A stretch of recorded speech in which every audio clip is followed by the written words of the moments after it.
Quoi? Ce ne sont que des femmes. Jean-Claude soupira. Elles sont vives, elles sont intelligentes, énergiques, et elles n'ont pas peur de grand-chose. Il faudra que tu les séduises, que tu leur promettes un monde meilleur. Mais il faudra que tes arguments soient solides et que tu y crois toi-même pour les convaincre. C'est à cette seule condition que tu pourras maintenir le pouvoir de notre clan sur la ville. Charlène faisait le pied de grue depuis une bonne demi-heure dans l'antichambre du cabinet, quand l'assistante de Valmer vint lui dire qu'il venait d'arriver et qu'il pouvait la recevoir.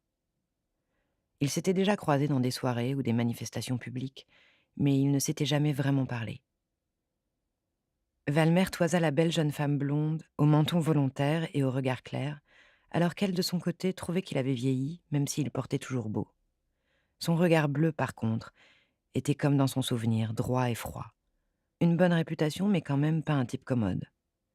Elle mit beaucoup de chaleur dans son sourire, sachant qu'il en faudrait malgré tout plus pour le faire sortir de sa réserve. « Vous avez retrouvé votre iPad ?» dit Valmer en lui serrant la main. « Et non, j'ai dû m'en racheter un autre. » Vous savez, il m'arrive de lire votre blog. Vous savez décrire les événements avec pertinence. Votre plume est vive et vous ne faites pas de faute d'accord. Je ne peux pas en dire autant de la plupart des journalistes que je connais. Et puis surtout, je sens un petit air d'indépendance et de critique qui me plaît bien. Merci, dit-elle, et son grand sourire n'avait plus rien de forcé. Cela dit, je ne vois pas trop ce qui vous amène. Si c'est pour parler de l'association du Puiseux, je pense qu'il est encore trop tôt. Non, ce n'est pas pour ça que je voulais vous voir. C'est à propos du 18 mars que je voudrais vous poser quelques questions. Ah. Elle vit sa mâchoire durcir et son visage se figer. Je suis désolée, mais je ne vois pas comment je pourrais vous aider. Je n'ai aucune info privilégiée sur cet attentat, je suis comme tout le monde, j'espère que la police et la justice vont découvrir rapidement la vérité et arrêter le ou les coupables. En fait, c'est d'un autre 18 mars que je voudrais vous parler, le 18 mars 1978, quand 6 jeunes gens ont été écrasés par une motrice en pleine nuit dans leur voiture, au passage à niveau de Saint-Sauveur, à 3 kilomètres de la ville. Laurent Valmer, votre frère aîné âgé de 22 ans, faisait partie des victimes. Bruno resta impassible, mais Charlène sentit qu'il était touché. Pas pris de court, mais touché. Pour prendre de court quelqu'un de l'envergure de Valmer, il en fallait plus. « Oui, dit-il. J'ai été comme vous frappé par la coïncidence des deux dates, sans toutefois y voir autre chose qu'une coïncidence. Si vous cherchez un lien entre ces deux affaires, je suis désolé, mais je n'en vois pas. Bien. Je sais que vous avez cherché pendant des années des preuves que l'accident de Saint-Sauveur n'en était pas un, et que pour vous, il s'agissait d'un sextuple meurtre déguisé en accident. Oui, c'est vrai, dit-il. Le problème, c'est que je n'ai jamais réussi à trouver le moindre indice pour étayer ma conviction. Et puis les années ont passé, j'ai mené d'autres combats. Mais vous n'avez jamais oublié. Non, dit-il avec un sourire qui n'atteignait pas ses yeux. Maintenant, si vous voulez bien me pardonner, je sais, vous avez beaucoup à faire.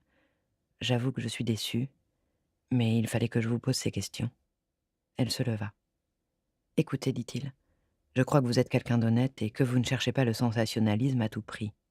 J'aimerais que nous maintenions le contact, maintenant que la glace est rompue. Elle acquiesça vigoureusement. Un contact du calibre de Valmer, c'était précieux. Mais n'était-il pas en train de la draguer? Vous êtes une jeune femme très belle, mais je ne suis pas en train de faire des travaux d'approche, dit-il, devinant son hésitation. Nous nous reparlerons, mais, s'il y a un lien entre ces deux affaires, et si j'ai eu raison de penser pendant toutes ces années que l'accident de 78 n'était pas un accident, je ne saurais trop vous conseiller de faire attention où vous mettez les pieds. Je n'aimerais pas découvrir un matin que vous aussi vous avez eu un accident. Il paraissait sérieux et soucieux de la convaincre. Charlène frissonna. Vous croyez? Je ne crois rien, je ne sais rien. Mais je vous en prie, faites attention à vous, mademoiselle Fox. Je connais cette ville, et je sais de quoi certains de ses habitants sont capables. Ne faites rien d'inconsidéré. Il ouvrit un tiroir de son bureau et sortit une carte qu'il lui tendit.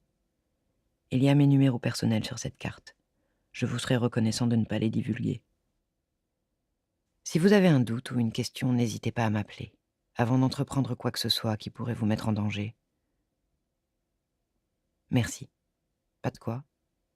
Il parut soudain plus fatigué et triste.